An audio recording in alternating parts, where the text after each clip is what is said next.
السلام عليكم ورحمة الله وبركاته، أهلا بكم يا رزاع في فيديو جديد من قناتكم قناة رزاع في موبايل. والنهارده جينا تقريبا بأقوى فيديو عندي في القناة، إن هكشف لكم أقوى جليتش هتعرفه في اف سي موبايل، وكمان أول مرة ينزل على اليوتيوب وعمرك ما هتشوفه على اليوتيوب. ولكن قبل ما نبدأ أتمنى منك تصلي على النبي، تذكر الله وتدعمني، تضغط على زر اللايك وتدمر علينا على رزاع وتشتركنا في القناة.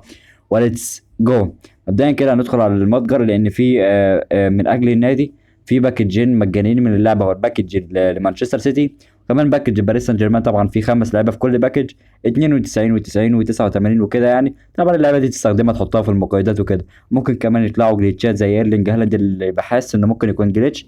الصراحه جربه ونشوف. لو جليتش هنزل لكم فيديو شورتس، فاشترك عشان تتفرج على الفيديوهات. وهنا هنفتح باكج كمان باريس سان جيرمان، فيبقى 10 لعيبه مجانين من لعبه كلهم فوق ال 87. فالصراحه هديه يعني نوت باد، كويسه. الباكج مجاني، وكمان ممكن يكون عثمان ديمبلي. ممكن يكون جليتش على كمان على أرضية الملعب. هنا هو فتحناه. عثمان ديمبلي وكولومواني ونونو مندش وكمان زائر إمري وكمان اللاعب البرتغالي فيتيني. وهنا تعالي طبعا الجليتش بقى، نبدأ في الجليتش وهنفتح كمان مع بعض شوية باكجات. هتدخل على المتجر أول حاجة. طبعا الجليتش هيكون في باكج ال 3000 جوهرة. هو راح فين؟ هاتولي هو راح فين؟ اهو فوق انا اهو. باكج 3000 جوهرة. انت هتدخل على الباكج، مش هتضغط على أي حاجة، وهتقوم دايس هنا على ال 3000 جوهرة. وهنفتح الباكج. طبعا كده لغاية دلوقتي احنا لسه ما عملناش أي جليتشات. هتفتح عادي جدا عادي جدا. اللعبة دي بقى هتضغط على اللاعب الأول وتقعد تبحث في الطاقات بتاعته، تقعد تعمل في الطاقات بتاعته عادي جدا اهو. تقوم طالع منه، تدخل على اللاعب التاني، تقوم برضه تقعد تدور في الطاقات بتاعته عادي جدا. بعدين تطلع وندوس التالي. وهنا ان شاء الله ان شاء الله الجليتش ينفع معانا. نقول بسم الله ونفتح الباكج. تركي مين ده؟ سيم، للاسف للاسف. ايه ده؟ انتر ميلان مين؟ كان هنطلع.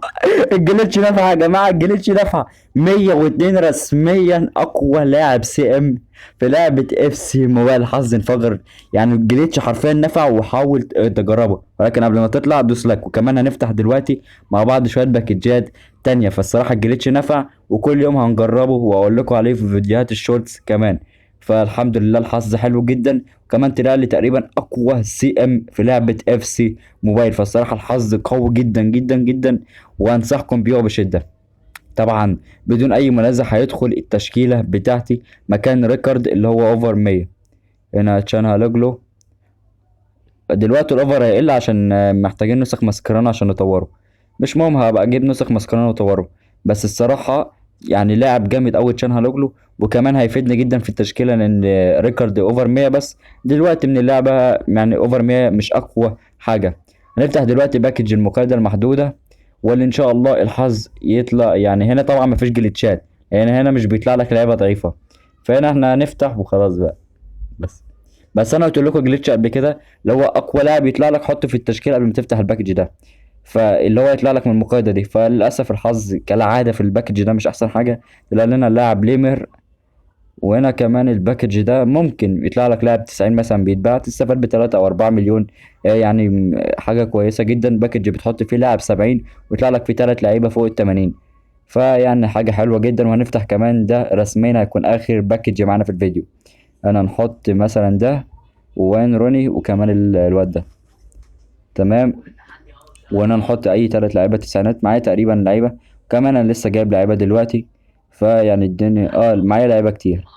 نحط برناردو ونحط الواد ده. وتمام. وهندوس إضافة سريعة بس الأول نشيل الواد ده ونحط الواد ال98 عندي.